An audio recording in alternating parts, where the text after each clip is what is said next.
orang tidak merasakan takut ketika membaca tulisan kita. Paham maksudnya? Paham, Pak. Ya. Oke. Jadi mengenaskan itu maksudnya sama. Ketimbang kita tulis dengan usus terburai dan segala macam, tapi dengan mengenaskan tadi ya kita menjaga dengan budi pekerti kita supaya pembaca ya tidak merasa takut, tidak merasa serem, tidak merasa apa ya ngeri segala macam gitu ya, atau sedih atau gimana gitu. Itu karena olahan budi pekerti kita. Gitu. Sampai sini ada yang mau bertanya? Oke, Melan, ya, silakan. Oke Pak, kan biasanya setelah kutipan itu contohnya ujar penulis sambil tertawa atau ujar penulis dengan penuh haru.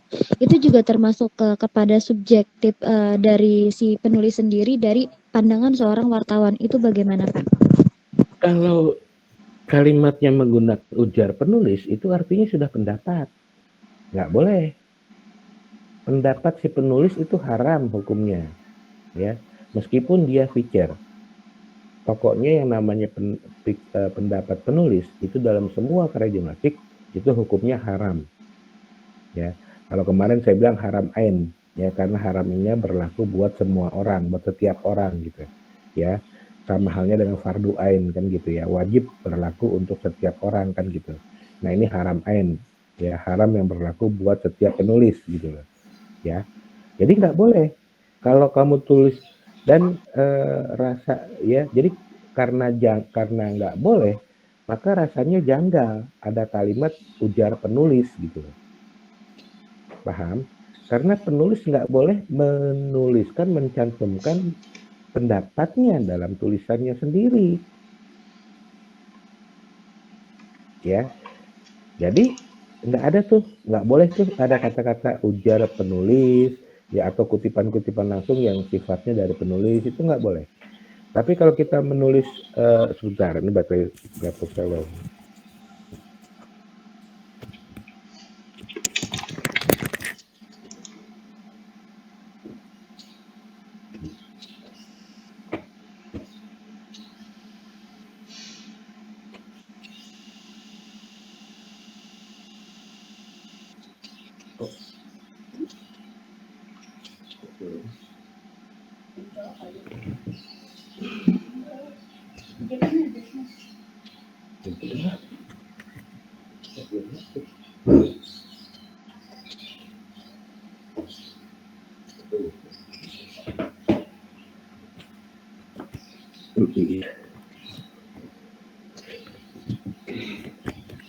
Oke, lanjut.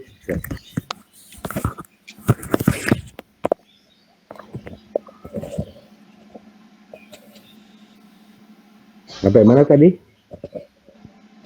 Ya, haram hukumnya bagi penulis Pak. Oke, ya. Nah, jadi kalau kita cuma menggunakan kata tragis mengenaskan, itu nggak perlu dikasih dibuat sebagai tanda petik atau kutipan langsung.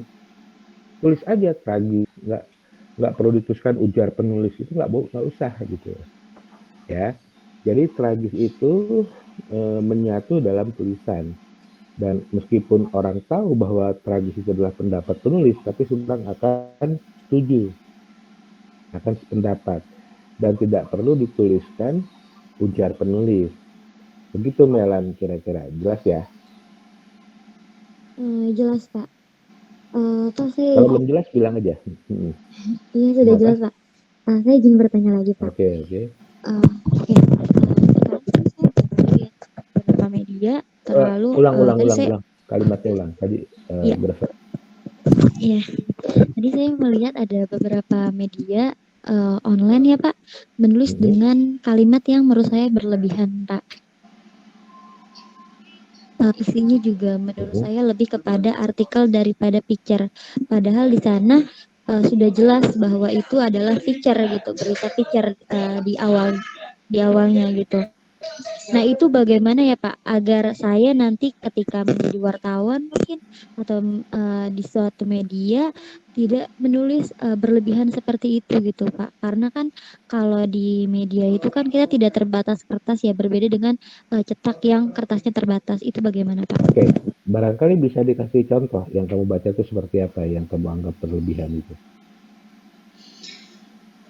Tadi saya baca itu di salah satu berita milik medianya itu milik Banjarmasin ya Pak.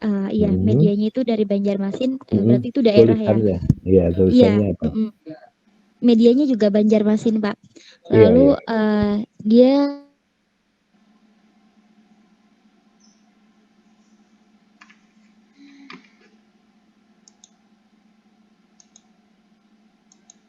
kursus, pokoknya panjang lagi ke sananya gitu. Buka kursus apa gitu, itu panjang juga.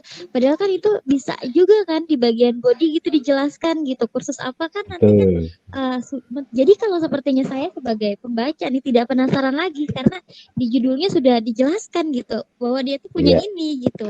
Seperti itu. iya. Jadi gini, prinsipnya berlebih. Saya bahas satu persatu ya. Berlebihan, gitu ya. Dalam tulisan apapun, sesuatu yang berlebihan itu ya bukan dalam dalam tulisan apapun, dalam segala hal deh. Yang namanya berlebihan itu nggak bagus. Itu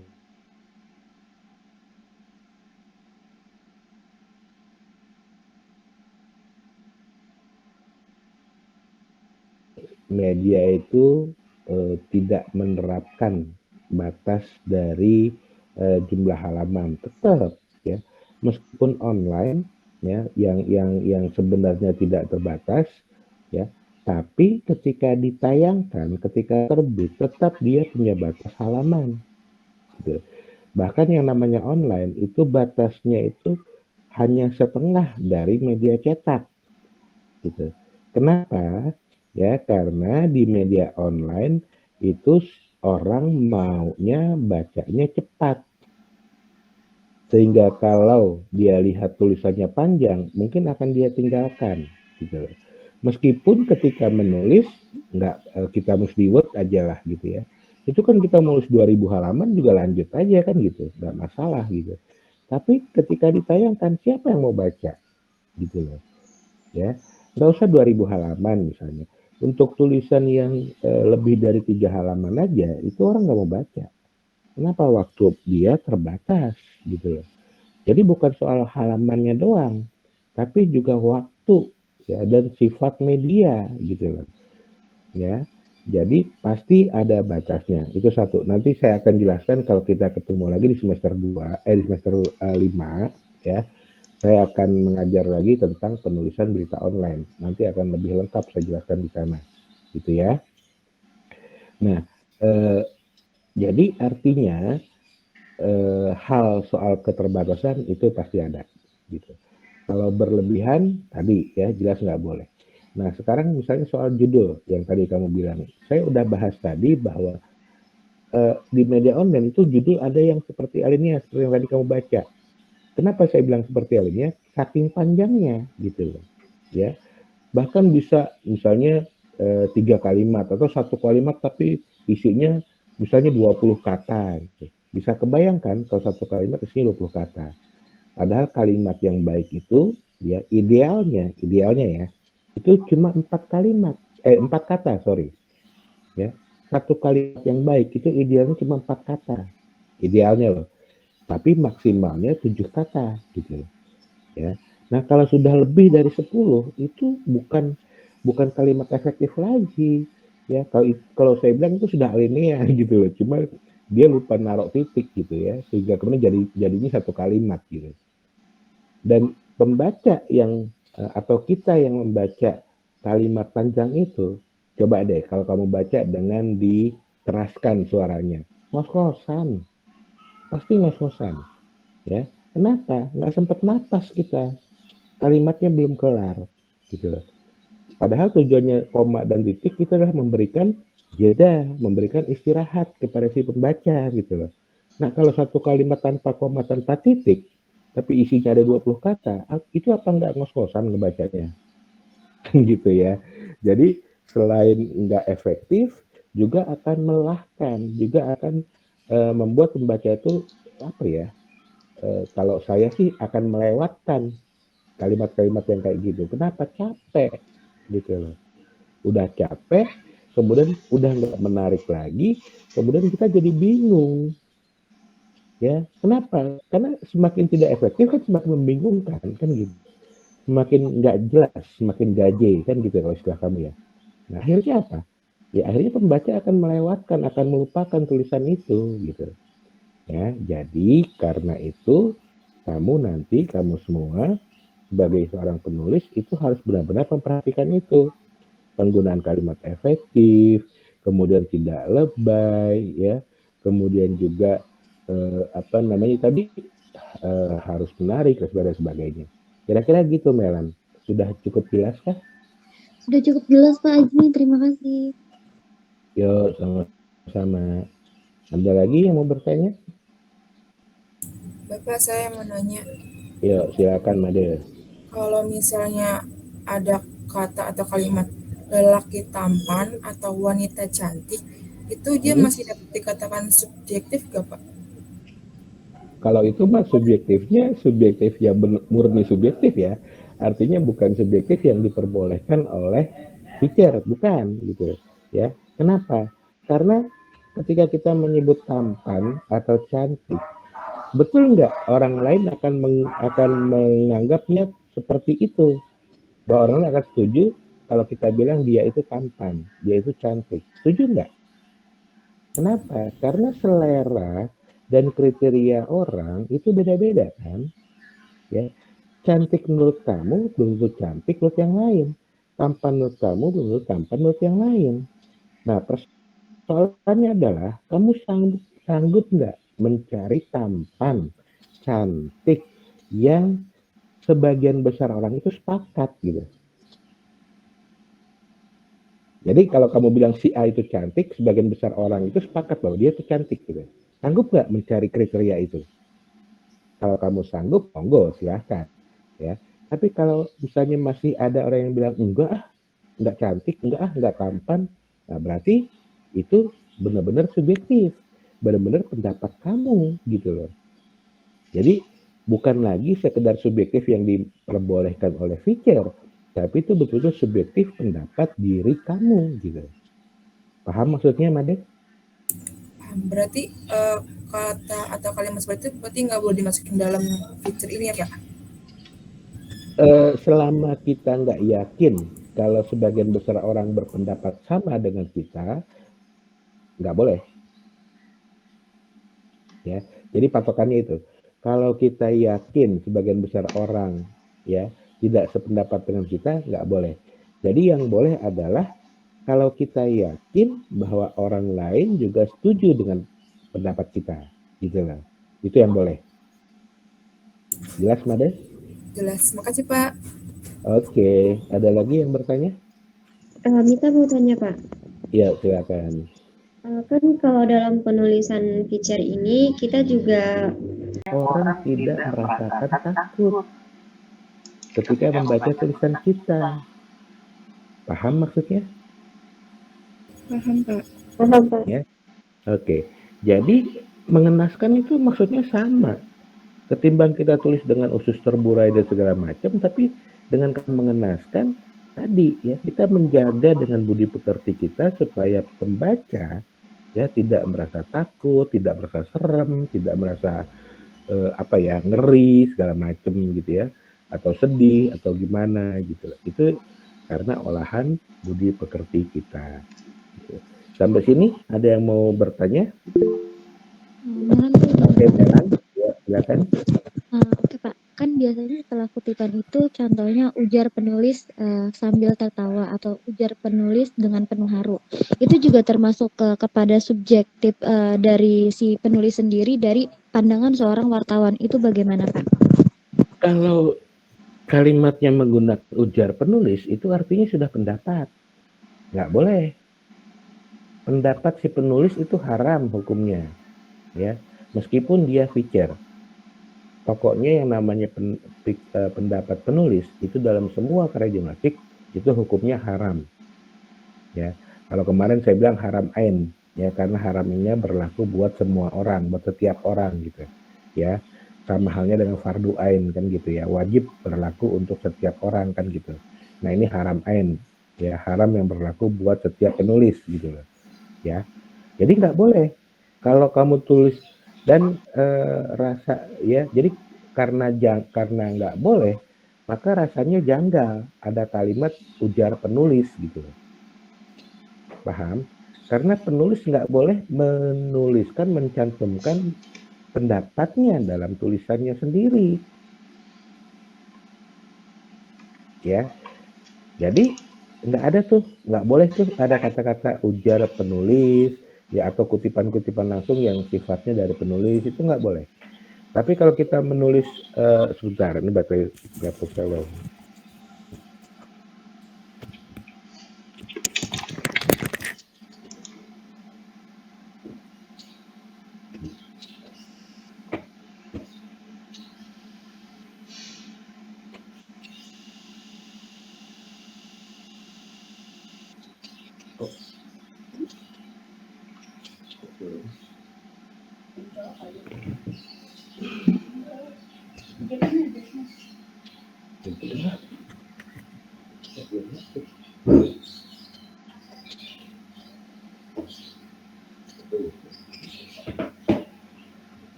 Oke, lanjut.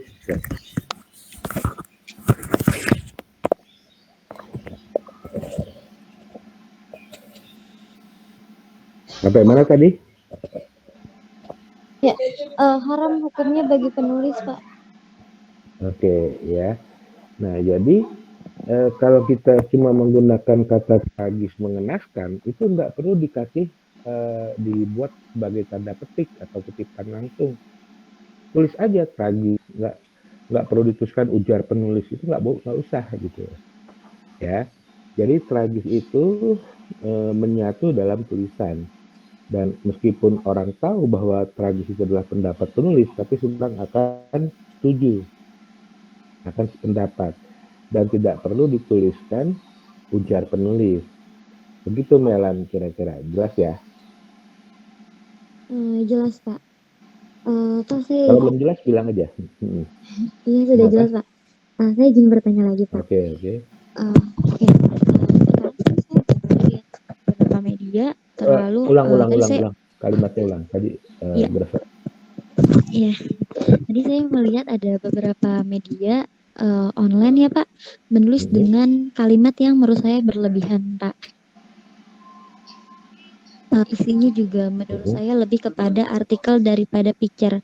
Padahal di sana sudah jelas bahwa itu adalah picture gitu, berita picture di awalnya gitu. Nah itu bagaimana ya Pak agar saya nanti ketika menjadi wartawan mungkin atau di suatu media tidak menulis berlebihan seperti itu gitu Pak. Karena kan kalau di media itu kan kita tidak terbatas kertas ya berbeda dengan cetak yang kertasnya terbatas. Itu bagaimana Pak? Oke, barangkali bisa dikasih contoh yang kamu baca itu seperti apa yang kamu anggap berlebihan itu. Tadi saya baca itu di salah satu berita milik medianya itu milik Banjarmasin ya Pak. Iya medianya itu dari Banjarmasin berarti itu daerah ya. Tulisannya, iya Iya. tulisannya apa? Medianya juga Banjarmasin Pak. Iya. Lalu dia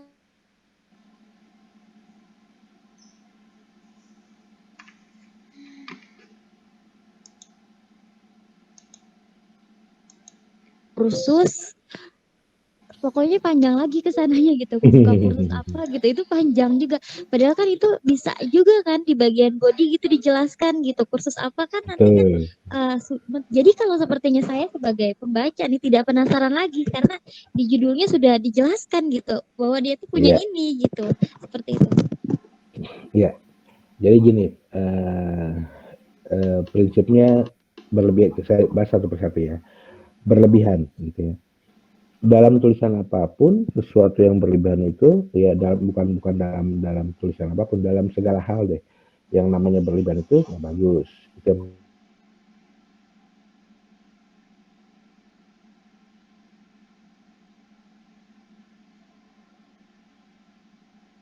media itu tidak menerapkan batas dari jumlah halaman, tetap ya, meskipun online ya, yang sebenarnya tidak terbatas ya, tapi ketika ditayangkan, ketika terbit, tetap dia punya batas halaman. Gitu. Bahkan yang namanya online itu batasnya itu hanya setengah dari media cetak. Gitu. Kenapa? Ya, karena di media online itu orang maunya bacanya cepat. Sehingga kalau dia lihat tulisannya panjang, mungkin akan dia tinggalkan. Gitu. Meskipun ketika menulis, kita mesti Word aja lah gitu ya. Itu kan kita nulis 2000 halaman juga lanjut aja kan gitu, nggak masalah gitu. Tapi ketika ditayangkan, siapa yang mau baca? Gitu loh. Ya, nggak usah 2000 halaman misalnya. Untuk tulisan yang lebih dari 3 halaman aja, itu orang nggak mau baca. Kenapa? Waktu dia terbatas gitu loh. Jadi bukan soal halamannya doang, tapi juga waktu ya dan sifat media gitu loh. Ya. Jadi pasti ada batasnya. Itu satu. Nanti saya akan jelaskan kalau kita ketemu lagi di semester 2, di semester 5 ya. Saya akan mengajar lagi tentang penulisan berita online. Nanti akan lebih lengkap saya jelaskan di sana. Gitu ya.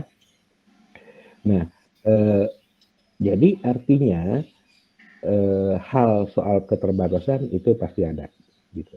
Kalau berlebihan tadi ya jelas nggak boleh.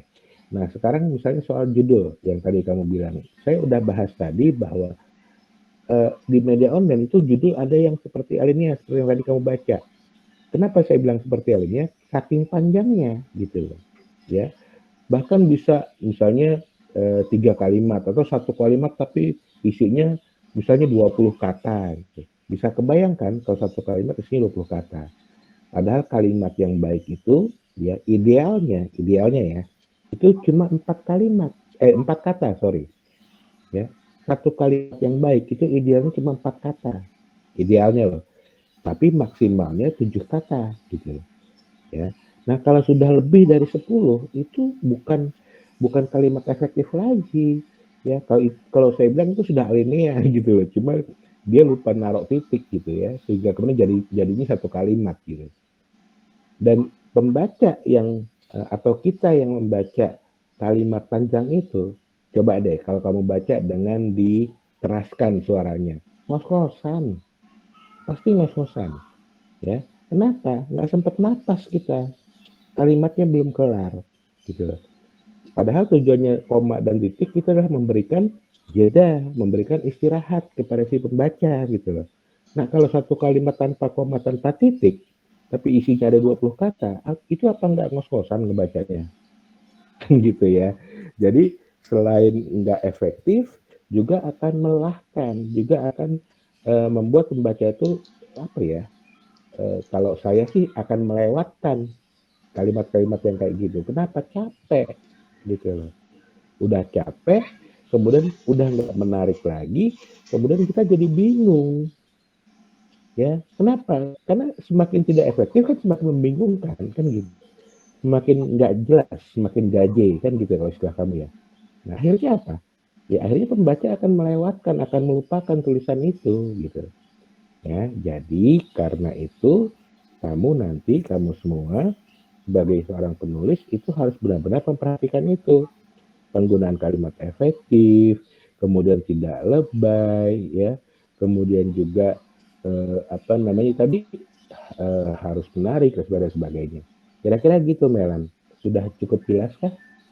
Sudah cukup jelas Pak Ajmi, terima kasih. Yuk, sama-sama. Ada lagi yang mau bertanya? Bapak, saya mau nanya, Yuk, silakan, Made.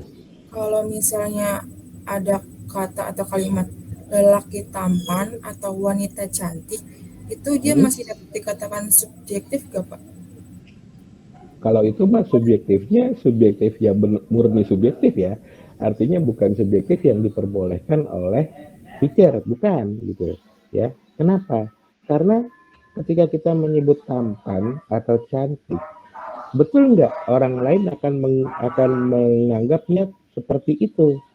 Bahwa orang lain akan setuju kalau kita bilang dia itu tampan, dia itu cantik. Setuju nggak? Kenapa? Karena selera dan kriteria orang itu beda-beda kan? Ya, cantik menurut kamu belum tentu cantik menurut yang lain. Tampan menurut kamu belum tentu tampan menurut yang lain. Nah, persoalannya adalah kamu sanggup nggak mencari tampan, cantik yang sebagian besar orang itu sepakat gitu. Jadi kalau kamu bilang si A itu cantik, sebagian besar orang itu sepakat bahwa dia itu cantik gitu. Sanggup nggak mencari kriteria itu? Kalau kamu sanggup, monggo silahkan. Ya. Tapi kalau misalnya masih ada orang yang bilang enggak ah, enggak cantik, enggak ah, enggak tampan, nah berarti itu benar-benar subjektif, benar-benar pendapat kamu gitu loh. Jadi bukan lagi sekedar subjektif yang diperbolehkan oleh Fischer, tapi itu betul-betul subjektif pendapat diri kamu gitu. Paham maksudnya, Made? Berarti kata atau kalimat seperti itu berarti nggak boleh dimasukin dalam feature ini ya Pak? Selama kita nggak yakin kalau sebagian besar orang berpendapat sama dengan kita, nggak boleh. Ya, jadi patokannya itu. Kalau kita yakin sebagian besar orang ya tidak sependapat dengan kita, nggak boleh. Jadi yang boleh adalah kalau kita yakin bahwa orang lain juga setuju dengan pendapat kita, gitu lah. Itu yang boleh. Jelas, Made? Jelas. Makasih Pak. Oke, ada lagi yang bertanya? Mita mau tanya Pak. Ya, silakan. Kan kalau dalam penulisan feature ini kita juga